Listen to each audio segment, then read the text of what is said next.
Hi, my name is Giovanni, and welcome back to my small cubicle of the internet. Sit down, have a seat. There are snacks. Today, I want to do another video where we go over the rise and success of a small business. I want to focus on a small business that designs and sells handbags, as I also have a handbag brand of my own. I started this brand in California in 2018 with a focus on selling handbags that were made with vegan materials, cruelty-free, and more environmentally sustainable. Here's one of my bags so you guys have an idea of the kind of products I produce. So today I thought I would watch a video of another handbag brand who's doing the same thing and see what inspiration I can draw from it. It's important to watch content of people who are struggling, if you are, because it can help bring a sense of closeness, a sense of reality, and makes you feel like you're not so alone. But when you are consuming a lot of doom and gloom content, it can definitely start to mess with your psyche, make you feel like that's all there is to it. So I'm hoping this content today will give you some inspiration, keep you inspired to push forward with your brand or your business, and to know that hard times don't last always. Let's go. I always knew it was like a stepping stone to something bigger. I'm doing what I truly enjoy, and it also happens to be making money. My name is Jenny, I'm 28 years old, and my handbag brand Freya has brought in $9 million in 1 year.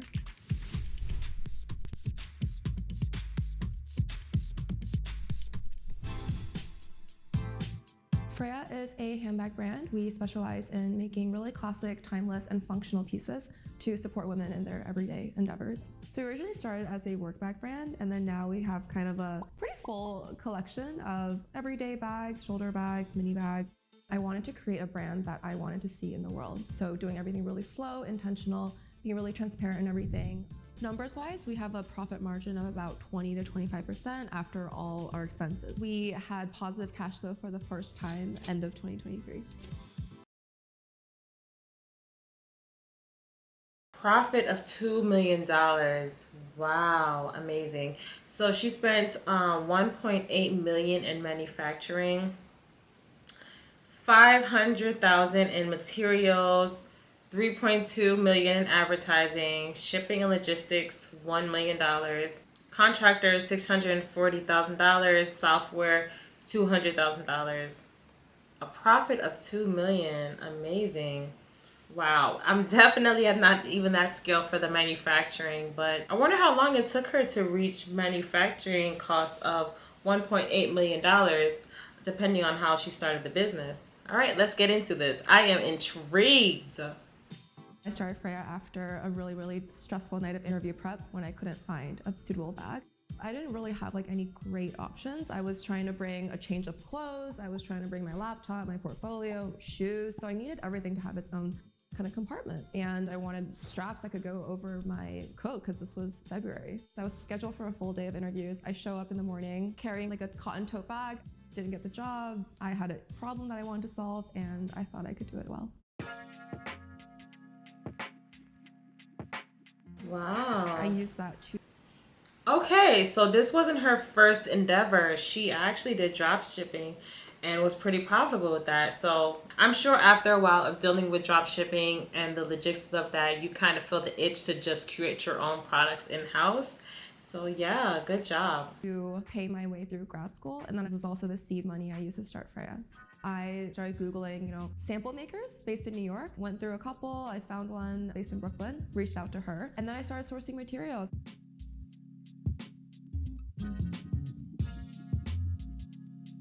Went to go pick up the sample. And that right there, that $2,000 is a huge barrier for a lot of people. I remember I was quoted $4,000 for my first sample bag in America here. That right there can be such a big risk depending on if you have the money to fund your business or not. So $2,000 for a sample bag, I would say it's about average now, especially if you're having your bag made in America. But if you do have your bag made out of countries, I know in China you can have a sample bag made for $100, $150, a physical bag made from having your tech pack. So that's one way to do it if you just want proof of concept, and just to test out your product to make sure you even like it. It was not impressive. That was actually very sad. It looked like a kindergartner's art project, but now I know, at least I know what I'm working with. I'm like, okay, there was a lot that I didn't communicate up front too, and my sketches were honestly like not much to work off of, so I get it.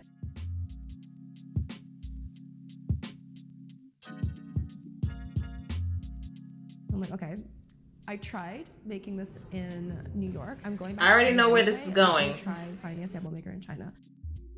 So I asked around my circle and I got connected with a sourcing agent. There were some requirements. I was like, want to be able to know like where everything's sourced. I want to know how much everyone's paid. I want to be able to visit. I wanted Freya to kind of be my way of showing the world this is what made in China can look like. I'm really, really proud of it. I'm proud to be Chinese. I don't hide that we're made in China on our website. I don't think there's anything to hide, and I'm really proud of that. And then I picked the one that, they took the longest to deliver a sample, but they were very communicative, which is something I was looking for. And we are still working with the same factory today, 4 years later. That right there is the goal. I know another handbag brand called Tote and Carry. They have a similar system where I believe it's run by a Chinese male and an African American male.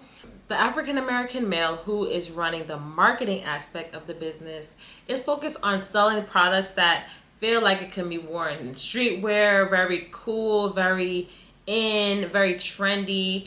And the Chinese male, I believe, is the one running the manufacturing in China. So that right there was just a dynamic duo, and I know they are a multi-million-dollar company now. So having a way to have your products made in China is very sustainable, and there's a lot of companies that are making sure they're very transparent and making sure that the factory is clean and pristine, and making sure that they're practicing ethical ways of producing materials, especially because in America and other countries, we are valuing this. We are asking the questions. We want to see the certificates. So I would say manufacturing in China isn't the sweatshop you think it is. Yes, you hear a lot from Shein and Temu, but there are a lot of small companies that are practicing ethical ways of manufacturing.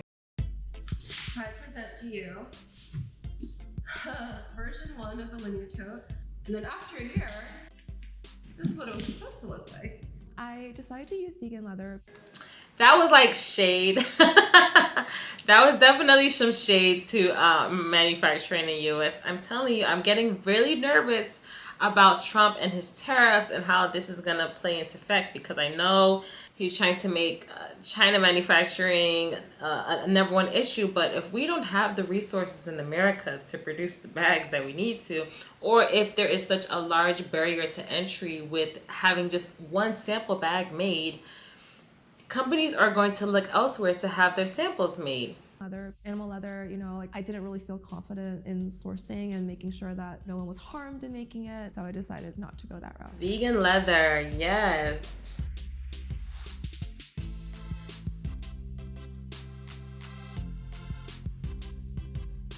We invested about $30K into producing our first batch. So that included all ordering our materials, ordering hardware, paying our factory, labor costs, and then shipping the bags to us. The thing is, with a sample bag, you're gonna go through numerous variations before you settle into a bag that you actually like. I know for me, and my bags in the back here, I had to go through quite a few samples, and imagine if each bag cost $2,000. There's no way I would have been able to even produce the bags that I want to. Freya actually started as a blog way before we had any product, because we're gonna launch, we're a no-name brand, no one knows about us, there's no reviews. Why would you buy from us? I had to give people a reason to buy into the brand and my story. So I thought, let me just share exactly what we're doing. Like, let me share every sample, let me share everything that went wrong and like all the changes that we're making to the designs. Amazing. So she definitely had the funding to get up and going. I think I collected 2,000 emails. I was like, 2,000 people are in line. I only have 300 bags. Send out an email. Not a single person buys. I'm like, okay. My launch plan failed spectacularly. I couldn't afford to not make it work, and I had to find a way to sell those. Customer acquisition wise, I think for Freya, it was really, really slow for the first 2 years. I think a lot of our initial following saw an ad and then clicked into our Instagram profile and started following us, following the story, following our newsletter. First month was okay. We sold 20 or so. Next month, same.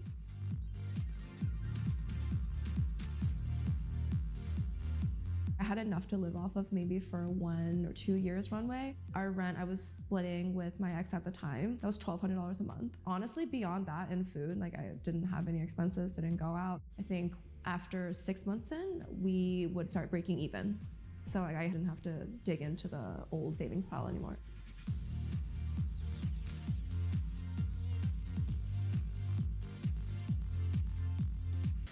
Same. I was fulfilling my orders in my bedroom. I had to go from my storage unit, grab those products back to my home, fulfill the products, pack those into my Honda Fit, take them to UPS or USPS. Yeah, and then I had to work night shifts. So it was definitely a grind. At least she was working on her business full time while she was doing this. So yeah, kudos. People really wanted more, and I didn't have money to produce them.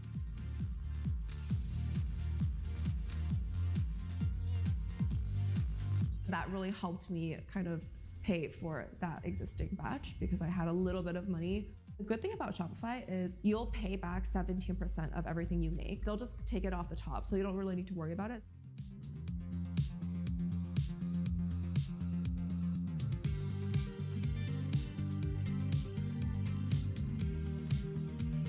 When I graduated from grad school, I believe the going salary for a UX designer in New York was approximately like 86 to 90K. So I'm like, you know what? I'd never had to get a job. I made my own job and I will pay myself exactly what I would have made otherwise.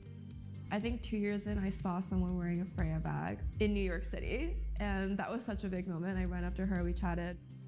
I think that is such an amazing feeling. All the time I have customers telling me how much they love my Naomi circular bag. I've seen people wear it at church. I've had my mom tell me she's seen people wear it.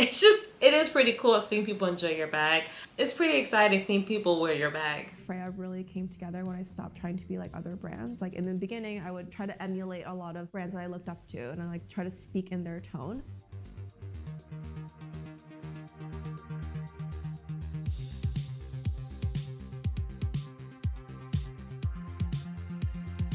Transparency has now she's getting the funding rolling. From the very, very beginning, ever since we started as a blog. Why not share exactly how much it costs to make a Freya bag? We did a round of price increases our second year because I didn't really know how to price our products. So I increased everything by $20. I sent out an email telling everyone like, hey, just letting you know, like we will be increasing the prices of our bags by this much. We're not going to do that until, end of next month. So if you wanted to get your bag now is your chance.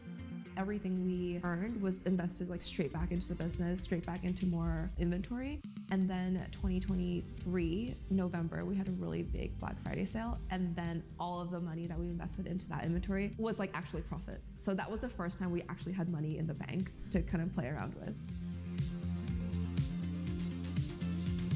Play around with $2 million in profits is amazing.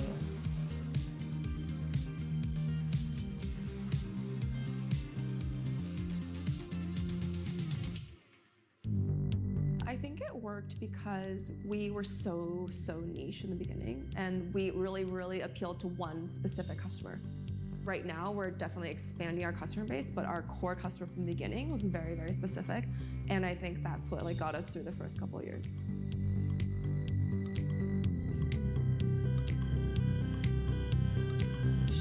I didn't start Freya to be acquired. I started it because I wanted a creative outlet that I could turn into my job. I think now, maybe this year, I can start calling myself designer because in the past, I'm like, not sure if I am yet, but this year I'm like, okay, I think we've hit a stride. I think I can call myself designer now.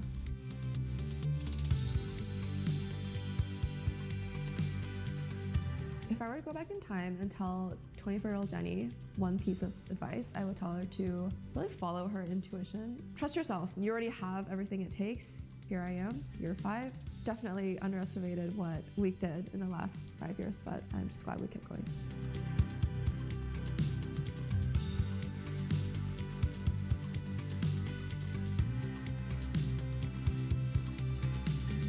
I also want to partner with anything that empowers young women to chase their dream. I think that's what Freya embodies. It's like, hey, you can do it too. You can do what you want and you can create something as long as it feels meaningful to you. Stuff like this, I'm so fired up. honestly, it just fires me up to think, man, the possibilities. Yeah, I'm very happy for her. I know she's just killing it and will continue to kill it. So yeah, I hope you guys enjoyed this video. Thank you so much for joining me. I hope you feel inspired, and I will see you on the next one. Bye. Loving natural patina. Year long evergreen is amazing.